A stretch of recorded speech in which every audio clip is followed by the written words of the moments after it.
ഭൂമി അവരാൽ അതിക്രമം കൊണ്ട് നിറഞ്ഞിരിക്കുന്നു.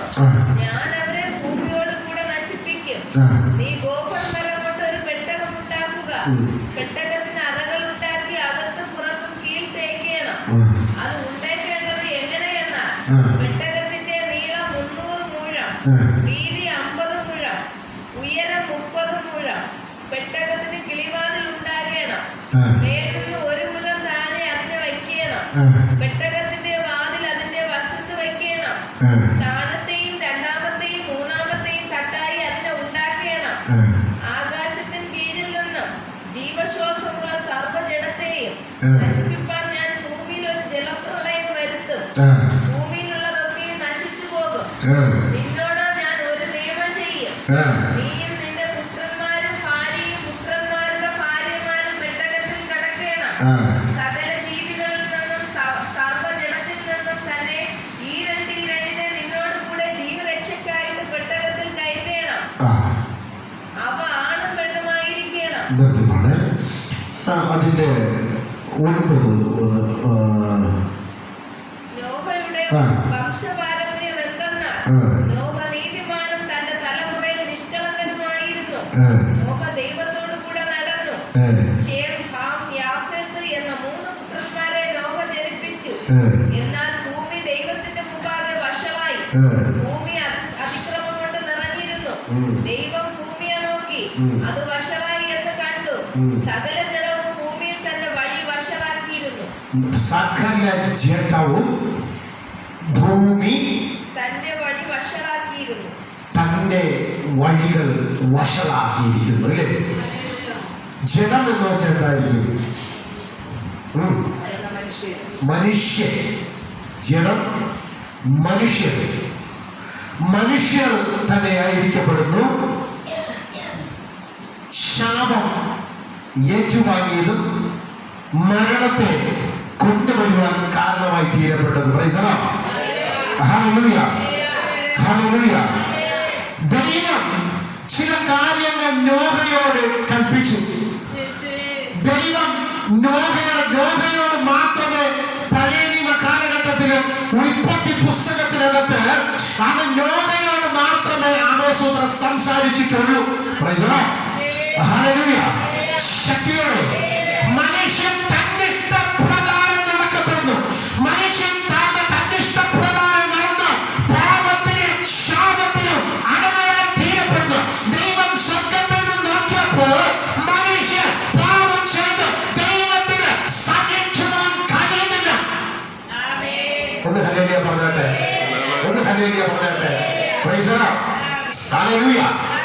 ദൈവം നോഹയോട് സംസാരിക്കുമായിരുന്നു. ഇല്ലേ? ദൈവം ആ കാലഘട്ടത്തില് നോഹയോട് സംസാരിക്കുമായിരുന്നു. എന്നാൽ ആവേശത്തിൽ ചില മനുഷ്യർ പറയും, ദൈവം എങ്ങനെ സംസാരിക്കുന്ന മനുഷ്യരോട് ദൈവം ഒരിക്കലും സംസാരിക്കത്തില്ല. അവൻ ദൈവം മനുഷ്യരോട് സമ്പർക്കമില്ല. ദൈവം അവർ അതൊന്നും ചെയ്യത്തില്ല. ഇല്ല, വേദപുസ്തകം പറയുന്നു അവൻ ദൈവം നോഹയോട് സംസാരിക്കും. ഹല്ലേലൂയ. ശക്തിയോടെ ഇന്ന് ദൈവത്തോട് പ്രാർത്ഥിക്കുന്നവരുടെ മേലെ ദൈവത്തിന്റെ പരിശുദ്ധാത്മാവ് നമ്മോട് സംസാരിക്കും. ഒന്ന് ഹല്ലേലൂയ പറഞ്ഞാട്ടെ. നമുക്കൊരു പ്രശ്നം കടന്നു വരപ്പെടുമ്പോ, നമുക്കൊരു മാന്ത്രികം കടന്നു വരപ്പെടുമ്പോ, നമുക്കൊരു അനർത്ഥം കടന്നു വരാനിരിക്കപ്പെടുമ്പോ ദൈവം നമ്മോട് സംസാരിക്കപ്പെടും. ഹല്ലേലൂയ. ശക്തിയോടെ നമുക്ക് അനർത്ഥം വരപ്പെടുമ്പോ നീ എന്നോട് പ്രാർത്ഥിക്കുക. ഹല്ലേലൂയ. ശക്തിയോടെ നീ എന്നോട് പ്രാർത്ഥിക്കുക. പ്രാർത്ഥിക്കുന്നവർക്ക് മാത്രമേ വിടുതലുള്ളൂ. പ്രാർത്ഥിക്കുന്നവർക്ക് മാത്രമേ സൗഖ്യമുള്ളൂ. ഹല്ലേലൂയ. പ്രാർത്ഥിക്കുന്നവരുടെ നിന്ന് മാത്രമേ അനർത്ഥങ്ങൾ മാറിപ്പോകത്തുള്ളൂ. ഹല്ലേലൂയ. ശക്തിയോടെ. എന്നാൽ ദൈവം ഭൂമിയെ നോക്കിയപ്പോൾ ഭൂമി വഷളായി. ഭൂമിയുടെ മനുഷ്യന് പാപത്താൽ നിറയപ്പെട്ടു. ദൈവം നോക്കിയപ്പോൾ മറ്റൊന്നും ദൈവത്തിന് കഴിയാൻ സാധിക്കത്തില്ല. കാരണം അത്രത്തോളം ഭൂമി പാപത്തിന്റെ അടിമയായി തീരപ്പെട്ടു. മനുഷ്യരെല്ലാവരും ആ പാപത്തിന്റെ അടിമയിൽ കിടക്കപ്പെടുകയാണ്. ദൈവത്തെ അറിയുന്നില്ല. ദൈവത്തെ ആവേശത്തോടെ മഹത്വം കൊടുക്കുന്നില്ല. ദൈവത്തിന് ദൈവം സംസാരിക്കുന്നത് അവർ കേൾക്കാൻ തയ്യാറാകുന്നില്ല. ഇവിടെ ഹൃദയങ്ങളെ പിശാച് അടക്കി ഭരിച്ചുകൊണ്ടിരിക്കുകയാണ്. ഹല്ലേലൂയ. ശക്തിയോടെ അവരുടെ ഹൃദയങ്ങൾക്കകത്ത് അത് സാത്താൻ പ്രവർത്തിക്കുന്നത് കൊണ്ട് ദൈവത്തോട് ഇവർക്ക് സംസാരിക്കുവാനോ ദൈവം ഇവരോട് ഇടപെടുന്നത് കേൾക്കുവാനായിട്ട് ഇവർക്ക് സാധിക്കുന്നില്ല, ആഗ്രഹമില്ല. കാരണം തന്റെ വഴികളിൽ കൂടി മാത്രം സഞ്ചരിച്ചു കൊണ്ടിരിക്കപ്പെടുന്നു. അപ്പോൾ ദൈവം സൃഷ്ടിക്കപ്പെട്ട മനുഷ്യന്, ദൈവം ഉണ്ടാക്കിയ മനുഷ്യന് ദൈവത്തിന്റെ വാക്ക് അനുസരിക്കാതെ വരപ്പെട്ടപ്പോൾ ദൈവം തീരുമാനമെടുക്കപ്പെട്ട് ഈ ഭൂമിയെ മനുഷ്യരെയും ഈ ഭൂമിയെയും അതിനെ സകലത്തിനെയും നശിപ്പിച്ചു കളയാം. ശക്തിയോടെ ഇന്നത്തെ മനുഷ്യരെക്കാളും മല്ലന്മാരായിരുന്നു അന്നത്തെ മനുഷ്യർ, ഇല്ലേ? ഇന്നത്തെ മനുഷ്യരെക്കാളും മല്ലന്മാരായിരുന്നു അന്നത്തെ മനുഷ്യർ. ഇന്നത്തെ മനുഷ്യരെ പോലെ അല്ല, ആരോഗ്യമുള്ളവരായിരുന്നു, ബലവാന്മാരായിരുന്നു, അത്രത്തോളം കായിക ശേഷി ഉള്ളവരായിരുന്നു. അവർക്ക് പോലും ദൈവസന്നിധിയിൽ ഒരു നിമിഷം പോലും പിടിച്ചു നിൽക്കുവാൻ സാധിച്ചില്ല. ഒന്ന് ഹല്ലേലൂയ പറഞ്ഞാട്ടെ, ഒന്ന് ഹല്ലേലൂയ പറഞ്ഞാട്ടെ. ഒന്നുകൂടെ വായിക്കാം. നോഹയുടെ ദൈവം നോഹയോട് കൽപ്പിച്ചത് എന്തെന്നാൽ സകല ജഡത്തിന്റെയും അവസാനം എന്റെ മുമ്പിൽ വന്നിരിക്കുന്നു. സകല മനുഷ്യരുടെയും അവസാനം, സകല മനുഷ്യരുടെയും മരണം എന്റെ മുമ്പിൽ വന്നിരിക്കുന്നു. ഹല്ലേലൂയ. ഞാൻ മനുഷ്യരെ നശിപ്പിക്കുവാൻ പോകുന്നു. എന്റെ ഇഷ്ടപ്രകാരം മനുഷ്യൻ ചെയ്യുന്നില്ല. അവൻ പാപം ചെയ്ത് അവന് പാപ വഴികളെ തിരഞ്ഞെടുത്തിരിക്കുന്നു. ഹല്ലേലൂയ. ഒന്ന് ഹല്ലേലൂയ പറഞ്ഞാട്ടെ, ഒന്ന് ഹല്ലേലൂയ പറഞ്ഞാട്ടെ. ഏതൊരു മനുഷ്യനും പാപം ചെയ്യുന്നത് ദൈവത്തിന് സഹിക്കുവാൻ കഴിയത്തില്ല. ഏതൊരു മനുഷ്യനും പാപം ചെയ്യുന്നത് ദൈവത്തിന് സഹിക്കാൻ കഴിയത്തില്ല. ഹല്ലേലൂയ. ദൈവം ആഗ്രഹിക്കുന്നത് അവൻ ദൈവത്തിന്റെ മക്കള് അവൻ സ്വന്തം ദൈവത്തിന്റെ വഴിയെ നടക്കണമെന്ന്, ദൈവത്തിന്റെ കൽപ്പന പ്രകാരം നടക്കണമെന്ന്. ഒരു അപ്പന് രണ്ട് മക്കളുണ്ടെങ്കിൽ അപ്പനും അമ്മയ്ക്കും തങ്ങളുടെ ഇഷ്ടപ്രകാരം നടക്കണമെന്നായിരിക്കും അപ്പന്റെ അമ്മയുടെ താല്പര്യം, ഇല്ലേ? ഇല്ലേ? നല്ല വഴി നടക്കണമെന്ന് അപ്പനും അമ്മയെ തീരുമാനിക്കും, അഴുക്ക വഴി നടക്കണമെന്ന് തീരുമാനിക്കുമോ? ഹല്ലേലൂയ.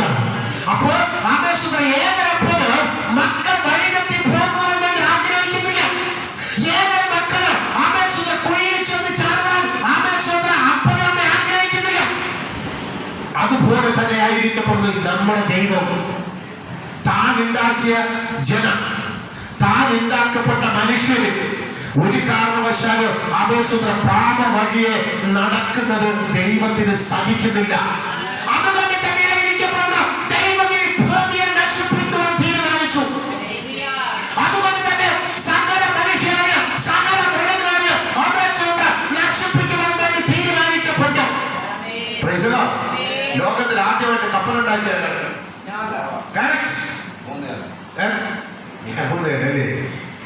ലോകത്തില് ആദ്യം ഉണ്ടാക്കിയത് നോഹ.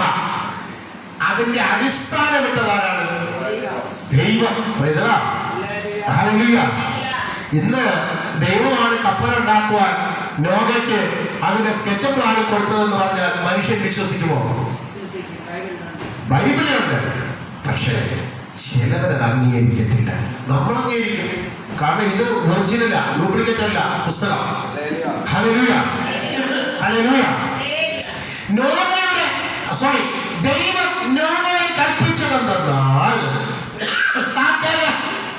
സകല ജനത്തിന്റെയും അവസാനം എന്റെ മുമ്പിൽ വന്നിരിക്കുന്നത്. അതിന് വേറെ ഒബ്ജക്ഷൻ ഇല്ല. ഇനി വേറെ ഒബ്ജക്ഷൻ ദൈവം മാറ്റുവാൻ വേണ്ടി ദൈവം ആഗ്രഹിക്കുന്നില്ല. ഇനി മനുഷ്യർക്ക് പ്രൊവലൻസ് കൊടുക്കാൻ ആഗ്രഹിക്കുന്നില്ല. സകല മനുഷ്യരെ ഈ ഭൂമിയോട് കൂടി തന്നെ നശിപ്പിച്ചു കളയാൻ പോകുന്നു. ഹല്ലേലൂയ. ദൈവം ഒരു തീരുമാനം, അത് പിതാവാണ്. പിതാവ് തീരുമാനം എടുത്തു കഴിഞ്ഞാൽ അന്ന് പുത്രനില്ല. വാദിക്കാൻ പുത്രനുണ്ട്. പുത്രൻ ഈ ഭൂമി വന്നിട്ടുണ്ടോ? ഇല്ല. പുത്രൻ വാദിക്കത്തില്ല. ദൈവം തീരുമാനമെടുത്തു, ഞാൻ ഈ ഭൂമിയെ മനുഷ്യനെ നശിപ്പിക്കുവാൻ പോകുന്നു. Praise the Lord. സകല ജനത്തിന്റെ അവസാനം എന്റെ മുമ്പിൽ വന്നിരിക്കുന്ന ഭൂമി അവരാൽ തന്നെ. ഇന്ന് ഭൂമി മനുഷ്യരാൽ തന്നെയായിരിക്കപ്പെടുന്നത്. അനർത്ഥം സംഭവിച്ചുകൊണ്ടിരിക്കപ്പെടുന്നത്. ഭൂമിയിൽ മനുഷ്യരെ കൊല്ലുന്നു. ഒന്ന് ഹല്ലേലൂയ പറഞ്ഞാട്ടെ.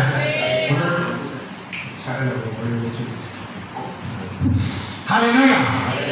ശക്തിയോടെ ബലത്തോടെ മനുഷ്യരെ തന്നെയായിരിക്കുന്ന ദൈവത്തിന് അവൻ അനിഷ്ടമായത് പ്രവർത്തിക്കുന്നുണ്ട്. ഇന്ന് മനുഷ്യൻ സഭകളെ തകർത്തുകൊണ്ടിരിക്കുന്നു. ഇന്ന് ദൈവങ്ങളെ കൊണ്ടുകൊണ്ടിരിക്കപ്പെടുന്നു.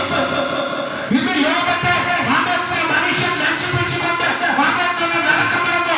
സ്വർഗ്ഗത്തിലെ ദൈവത്തിന് ഇത് കണ്ടിരിക്കാൻ സാധിക്കുന്നില്ല. ദൈവം മനുഷ്യനെ ഭൂമിയെ നശിപ്പിക്കും. പഴയ നിയമത്തിൽ സംഭവിച്ചുവെങ്കിൽ അത് പുതിയ നിയമത്തിലും സംഭവിക്കും. ഒന്ന് ഹല്ലേലൂയ പറഞ്ഞാട്ടെ. ഒന്ന് ഹല്ലേലൂയ പറഞ്ഞാട്ടെ. പഴയ നിയമത്തിൽ അത് സംഭവിച്ചുവെങ്കിലും അത് പുതിയ നിയമത്തിനകത്തും സംഭവിക്കപ്പെടും. ഇത് അന്ത്യകാലഘട്ടമാണ്, മറക്കരുത്. Praise the Lord. ഹല്ലേലൂയ. ഇത് അന്ത്യകാലഘട്ടമോ ചിലത് തക്ക സമയത്ത് നീ വിനിയോഗിച്ചുകൊണ്ട് നീ സ്നാനമേൽക്കുന്നുണ്ടെങ്കിൽ തക്ക സമയത്ത് നീ ദൈവത്തിന്റെ നാമത്തിൽ സ്നാനമേൽക്കുന്നു. ഹല്ലേലൂയ. ശക്തിയോടെ ദൈവം സ്ഥലം വിൽക്കപ്പെടുന്ന തീരുമാനമെടുത്തത്, ഞാൻ ഈ ഭൂമിയെ നശിപ്പിക്കും. ഞാൻ ഈ ഭൂമിയെ നശിപ്പിക്കും. ദൈവം പെട്ടെന്ന് തീരുമാനം, ഞാൻ ഈ ഭൂമിയെ നശിപ്പിക്കും. അപ്പോൾ യേശു കള്ളനെ പോലെ ഹല്ലേലൂയ അവൻ ഇന്ന് ഭയങ്കരമായിട്ട് അറിയിച്ചുകൊണ്ടിരിക്കുക വേദപുസ്തകത്തിൽ കൂടി. Praise the Lord. ഓരോരുത്തരുടെയും ദേശത്തിനകത്ത് വന്ന് ആവേശങ്ങൾ വിളിച്ചു പറഞ്ഞുകൊണ്ടിരിക്കുക, ലോകത്തിന്റെ അവസാനം വന്നെത്തിയിരിക്കപ്പെടുന്നു. ഹല്ലേലൂയ. ഹല്ലേലൂയ. ലോകം അതിന്റെ അന്ത്യനാളുകളിലേക്ക് അടുത്തുകൊണ്ടിരിക്കപ്പെടുന്നു. നിങ്ങൾ മാനസാന്തരപ്പെടുക. നിങ്ങളുടെ മനസ്സ് പുതുക്കി നിങ്ങൾ രൂപാന്തരപ്പെടുക. അതുകൊണ്ട് തന്നെ യേശു എപ്പോ വരുമോ മധ്യാകാശം കടന്നു വരപ്പെടാം. യേശു എപ്പോ വരുമോ ഈ ലോകത്തെ അവസാനിപ്പിക്കാം. ആർക്കും ചോദിക്കുവാൻ പറ്റത്തില്ല. ആർക്കും അവന്റെ വരവിനെ തടയാനൊക്കെ സാധിക്കത്തില്ല. ആർക്കും അവന്റെ വരവിനെ പിടിച്ചു നിർത്തുവാൻ സാധിക്കത്തില്ല. അതുകൊണ്ട് തന്നെ നാം മനുഷ്യരായിരിക്കുന്നത് സമയം തക്ക സമയത്ത് വിനിയോഗിക്കുക. സ്നാനമേൽക്കുവാൻ വേണ്ടി ഉള്ളവർ യേശുവിന്റെ നാമത്തിൽ സ്നാനമേൽക്കുക. ദൈവത്തെ ആരാധിക്കാത്തവർ ദൈവത്തെ ആരാധിക്കുക. മാനസാന്തരപ്പെടാത്തവർ അവരുടെ മാനസാന്തരപ്പെടുക. ഹല്ലേലൂയ. യേശു കർത്താവ് വരും എന്ന് പറഞ്ഞു കഴിഞ്ഞാൽ ആർക്കും അവന്റെ വരവിനെ തടുക്കുവാൻ സാധിക്കത്തില്ല. യേശു കർത്താവ് ഭൂമിയെ സകല മനുഷ്യരെയും ആവേശത്തിൽ നശിപ്പിക്കുമെന്ന് പറഞ്ഞു കഴിഞ്ഞാൽ ആർക്കും അതിനെ തടുക്കുവാൻ അവൻ കഴിയത്തില്ല. എന്തുകൊണ്ടാണ് ദൈവം അവൻ മധ്യാകാശം പറയാനുണ്ട്? എന്തുകൊണ്ടാണ് ഈ ലോകം അവസാനിപ്പിക്കുന്നത്? മനുഷ്യന്റെ അതിക്രമങ്ങളാൽ. മനുഷ്യന്റെ അതിക്രമങ്ങളാൽ തന്നെയായിരിക്കപ്പെടുന്നു ദൈവം അവൻ ലോകത്തെ അവസാനിപ്പിക്കുവാൻ തീരുമാനിച്ചിരിക്കുന്നത്. മനുഷ്യൻ മാനസാന്തരമില്ല. മനുഷ്യൻ ദൈവത്തെ അറിയുന്നില്ല. തന്റെ ഇഷ്ടപ്രകാരം അവരുടെ ഇഷ്ടപ്രകാരം അവൻ പാപം ചെയ്ത് അവൻ ഭൂമി വഷളായിരിക്കപ്പെടുന്നു. ഭൂമി വഷളായിരിക്കപ്പെടുന്നു. ഭൂമി ആദായങ്ങൾ കൊടുക്കാതെ വരപ്പെടുന്നു. ഭൂമിയിൽ കൃഷി ചെയ്യുന്ന കൃഷികൾ നശിക്കുവാൻ ഇടയായി തീരപ്പെടും. എന്തുകൊണ്ട്? മനുഷ്യന്റെ അതിക്രമങ്ങൾ, മനുഷ്യന്റെ പാപങ്ങൾ. ദൈവത്തെ അറിയുന്നില്ല. ദൈവത്തിന് അവർ മഹത്വം കൊടുക്കുന്നില്ല. അവർ കണ്ടതിനെ ആരാധിക്കുന്നു, കേട്ടതിനെ ആരാധിക്കുന്നു. സത്യ വെളിച്ചത്തെ മാറ്റി നിർത്തിയില്ല. ഇരുട്ടിന്റെ അധികാരികളെ മനുഷ്യൻ സേവിക്കപ്പെടുമ്പോൾ അവർ തന്നിഷ്ടപ്രകാരം കൊലകൾ, അവരിൽ മറ്റു മനുഷ്യരെ കൊലകൾ അവർ ചെയ്യപ്പെടുന്നു. അങ്ങോട്ടും ഇങ്ങോട്ടും രക്തച്ചൊരിച്ചിലുകൾ ഇന്ന് സംഭവിച്ചുകൊണ്ടിരിക്കുന്നു. കേരളം വിട്ടുപോയ കർത്താവിനെ അറിയുന്നില്ല. കേരളം വിട്ടുപോയ ദൈവത്തെ മനുഷ്യർ ആരാധിക്കുന്നില്ല. ഓരോരുത്തരും പരിമാണം ആമേനോ വ്യക്തിഗതയും കൊണ്ടാണ് ഇന്ന് മനുഷ്യൻ നടക്കപ്പെടുന്നത്. ഏകാധിപത്യം ഭരണ തൊട്ടടുക്കത്തെ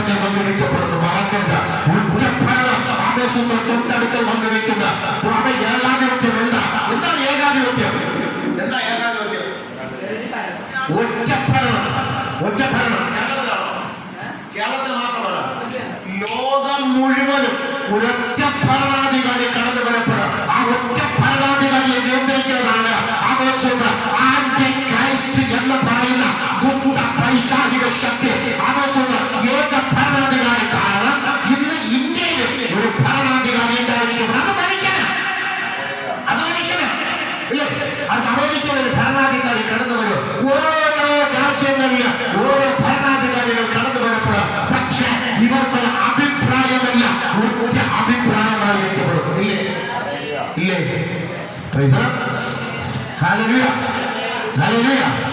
അപ്പോൾ ഇവരുടെ അഭിപ്രായമെല്ലാം ഒറ്റ അഭിപ്രായമായിരിക്കപ്പെടുക. അതുകൊണ്ട് തന്നെ ആയിരിക്കുന്ന അവരെ നിയന്ത്രിക്കുന്ന ഒരൊറ്റ ശക്തിയുണ്ട്. ആ ശക്തിയുടെ പേരാണ് ആന്റി ക്രൈസ്റ്റ് എന്ന അന്തിക്രിസ്തു.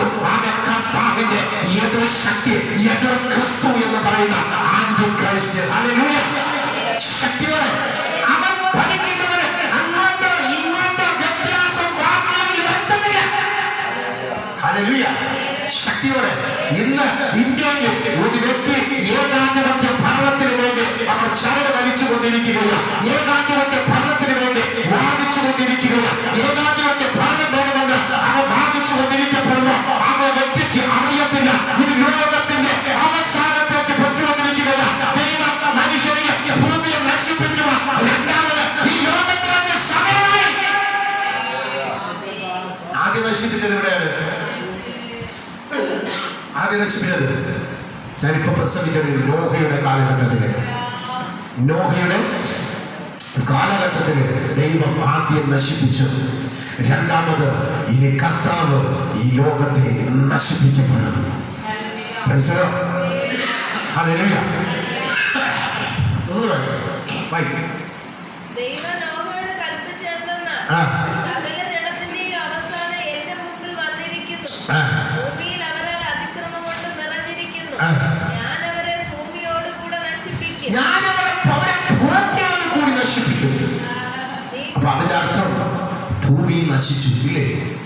അതിന്റെ അർത്ഥം ഭൂമിയും ആ കാലഘട്ടത്തില് ദൈവം നശിപ്പിച്ചു കളഞ്ഞു എന്നത് വാസ്തവപരമായിട്ടുള്ള കാര്യം. ബാക്കി നീ ഗോപുരം കൊണ്ട് ഒരു പെട്ടകം ഉണ്ടാക്കുക. പെട്ടകത്തിന് അറകൾ ഉണ്ടാക്കി അകത്തും പുറത്തും കീൽ തേക്കണം. നിർത്തിക്കോട്ടെ. നീ ഗോപുരം കൊണ്ട് ഒരു പെട്ടകം ഉണ്ടാക്കുക. ഹല്ലേലൂയ. ശക്തിയോടെ ഈ കപ്പൽ ഉണ്ടാക്കുന്നതിന് ഏതെങ്കിലും അങ്കേഷിയോ ഇല്ലെന്നുണ്ടെങ്കിൽ പ്ലാവോ തേക്കോ അല്ലാന്ന് തോന്നുന്നു. അതിന്റെ ഉണ്ടാകുന്നത് ഇല്ല. അതിന് പ്രത്യേകിച്ച് എന്തോ തടികളൊക്കെ ഉണ്ട്. ഇല്ലേ? ദൈവം അതാണ് ഗോഫർ മരം തിരഞ്ഞെടുക്കപ്പെട്ടത്. എനിക്ക് തോന്നുന്നത് വെള്ളത്തില് പൊങ്ങിക്കിടക്കുന്ന ഒരു സംഭവം. അല്ലേ? വെള്ളത്തിൽ പൊങ്ങിക്കിടക്കുന്ന ഒരു മരം. അതേക്കുറിച്ച് ദൈവം ഭയങ്കരമായിട്ടൊന്നും ഇങ്ങനെ വിശദീകരിച്ച് പറഞ്ഞിട്ടില്ല മരത്തിനെ കുറിച്ച്. എന്റെ ഒരു അഭിപ്രായമാണ് ഈ മരത്തിനൊരു പ്രത്യേകത ഉണ്ട്. വെള്ളത്തിൽ ഇട്ടാൽ ഇത് ഉയർന്നു കിടക്കുന്ന ഒരു മരമാണ്. അതുകൊണ്ട് തന്നെയായിരിക്കും ദൈവം ആ ഗോഫർ മരം തന്നെ നോഹയോട് കൽപ്പിച്ചത്. നീ ഗോഫർ മരം കൊണ്ട് പെട്ടകം ഉണ്ടാക്കുക. ശക്തിയോടെ നീ ഗോഫർ മരം കൊണ്ട് പെട്ടകം ഉണ്ടാക്കിയിട്ട് നീ അകത്തും പുറത്തും കീല് തേക്കണം. ഹല്ലേലൂയ. ശക്തിയോടെ കീല് ആദ്യം കണ്ടുപിടിച്ചാലാണ്. ഇല്ലേ? ദൈവം ഹല്ലേലൂയ കൊടുത്ത് നോഹ എന്നിട്ട് ആറിടുന്ന കീല്. അപ്പൊ 40 ദിവസം കഴിഞ്ഞാൽ 40 രാവും 40 പകലും ഞാൻ മഴ പെയ്യിക്കാൻ പോകുന്നു. അപ്പോൾ അതിനകത്ത് ഒരു കോട്ടവും സംഭവിക്കരുത്. അതിനകത്ത് വെള്ളം കയറരുത്. അപ്പൊ ദൈവം ആമേശ്വരം കൽപ്പിക്കപ്പെട്ടു. ദൈവം ആരാ? ആമേശ്വരം. നമുക്ക് അവൻ ദൈവത്തിന് അളക്കുവാനായിട്ട് സാധിക്കത്തില്ല. അപ്പൊ ദൈവം തിരഞ്ഞെടുക്കുന്ന മനുഷ്യർക്ക്, ദൈവത്തിന്റെ വിളിയിലോട്ട് വരുന്ന മനുഷ്യർക്ക്, ദൈവത്തെ ആരാധിക്കുന്നവർക്ക് ഒരു കോട്ടവും സംഭവിക്കുവാൻ പാടില്ല. അത് അന്നും ഇന്നും അങ്ങനെയാണ്. ഹല്ലേലൂയ. ശക്തിയോടെ ബലത്തോടെ ദൈവത്തെ ആരാധിക്കുന്ന ദൈവമക്കൾക്ക് ഒരു കോട്ടവും സംഭവിക്കരുത്. ദൈവത്തിന് ആഗ്രഹമുണ്ട്. അതന്നും ഇന്നും ഞാൻ പറയാം. അന്ന് എത്ര പേരുണ്ടായിരുന്നു, ഇന്ന് എത്രയോ പേര്. ഇല്ലേ? ദൈവത്തെ ആരാധിക്കുന്നത് എനിക്കറിയത്തില്ല എത്രയോ പേര്. അന്ന് ആകെപ്പാടെ എത്ര പേരുണ്ടായിരുന്നല്ലോ പെട്ടകത്തിനകത്ത്? 8 പേര് മാത്രമാണ്. ഒരു ദേശത്തിനകത്ത് എത്ര ആൾക്കാണ്? ഒരു ദേശത്തിനകത്ത് നമ്മൾ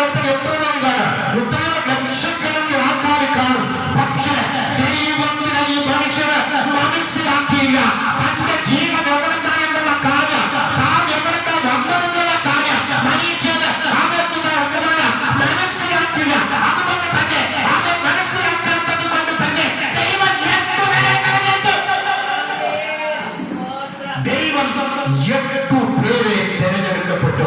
അവൻ നോഹയെയും മക്കളെയും ഭാര്യയെയും മരുമക്കളെയും ഇല്ലേ? Praise the Lord. ഹല്ലേലൂയ. ശക്തിയോടെ നീ പെട്ടകമുണ്ടാക്കുക. ഇന്ന് ലോകത്തോട് എനിക്ക് വിളിച്ചു പറയാനുള്ളത്, ആദ്യമായിട്ട് കപ്പലുണ്ടാക്കി വെള്ളത്തിൽ ഇറക്കിയത് അവൻ നോഹയ. അതിന്റെ അച്ഛൻ എന്ന് പറയുന്ന കർത്താവത്രേ. അതിന്റെ ഉടയവൻ എന്ന് പറയുന്നത് അവൻ കർത്താവത്രേ. അതിന്റെ സ്കെച്ചും പ്ലാനുകളും പറയപ്പെട്ടത് അത് കർത്താവത്രേ. ആരെന്ത് ബാധിച്ചാലും അതൊന്നും ഞങ്ങൾ സമ്മതിക്കത്തില്ല. അതൊന്നും ആദ്യമായിട്ട് പെട്ടകമുണ്ടാക്കും. ആലോചന കൊടുത്തത് കപ്പലുണ്ടാക്കും. ആലോചന കൊടുത്തത് സ്വർഗ്ഗത്തിൽ ഇരിക്കുന്ന ദൈവമത്രേ. Praise the Lord. Hallelujah. ഇന്ന് ഒരു പെട്ടകത്തിൽ കടക്കുവാൻ വേണ്ടിയ ദൈവം മനുഷ്യരോട് വിളിച്ചു പറയുന്നെങ്കിൽ, ജനം മനുഷ്യരോട് വിളിച്ചു പറയുക, നിങ്ങൾ മാനസാന്തരപ്പെടുക. നിങ്ങൾ ജീവിക്കുവാൻ വേണ്ടിയ ദൈവം വിളിച്ചു പറയുന്നത് നിങ്ങൾ മാനസാന്തരപ്പെടുക എന്ന്. അത് ഇന്നുണ്ടാക്കുന്ന ഇന്നത്തെ പെട്ടകം എന്താണെന്നറിയാമോ? സ്വർഗ്ഗമെന്ന പെട്ടകമെന്ന്. ഇന്ന് അത് നാം കടക്കാൻ പോകുന്നത്, രണ്ടാമത് നാം ജീവിക്കാൻ പോകുന്നത് ഒരു പെട്ടകമെന്ന്. ആ പെട്ടകത്തിന്റെ പേര് സ്വർഗ്ഗമെന്ന പെട്ടകമെന്ന്. അവിടെ സുരക്ഷിതരാ. Hallelujah. Hallelujah.